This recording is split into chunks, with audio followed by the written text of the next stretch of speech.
Sa ibang balita, matagumpay na nakadaong sa Maynila kaninang umaga ang Japan Coast Guard Training Vessel para sa gagawing 4 na araw na maritime exercises sa bansa. Sa Bea Penisa sa 13 sa tanghali. Mainit na tinanggap ng Philippine Coast Guard ang pagdaong ng Japan Coast Guard Training Vessel na Itsukishima ngayong umaga. Nakatakdang magsagawa ng 4-day port visit ang barkong Hapon na siyang naglalayo na paigtingin at palakasin ang partnership at maritime cooperation sa pagitan ng Japan at Pilipinas. Ayon kay Deputy Chief of Coast Guard Staff for International Affairs, Commodore Alguer Recafrente, layon din ng pagbisita na ito na palalimin din ang people-to-people engagement sa pagitan ng mga Coast Guard personnels para na rin sa patuloy na trainings ng mga kadete. Ang Philippine Coast Guard ay pinapaigting din natin yung ating ugnayan sa ating counterpart, yung Japan Coast Guard. At ang isa sa nakikita natin na pinaka-importante yung people-to-people engagement.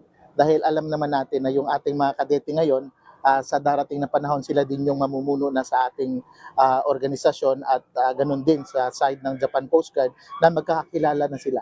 Napaka-importante kasi yung magandang relasyon ng bawat ahensya para doon sa mga operations na kailangan natin gawin, na kailangan ang kooperasyon. Bukod dito, maganda rin ay ang training ground ito para sa mga kadete. Wala pa kasing training vessel ang PCG, ngunit dahil sa pinalakas sa modernisasyon sa organisasyon, nakatakda ring bumuo ng barko para sa tuloy-tuloy at on-schedule na training ng mga personnel. Importante po yun dahil nga kung doon sa ating mga barko kasi ay dedicated siya on the operations at lagi siyang nadideploy na hindi natin alam kung kailan siya babalik, depende sa deployment niya.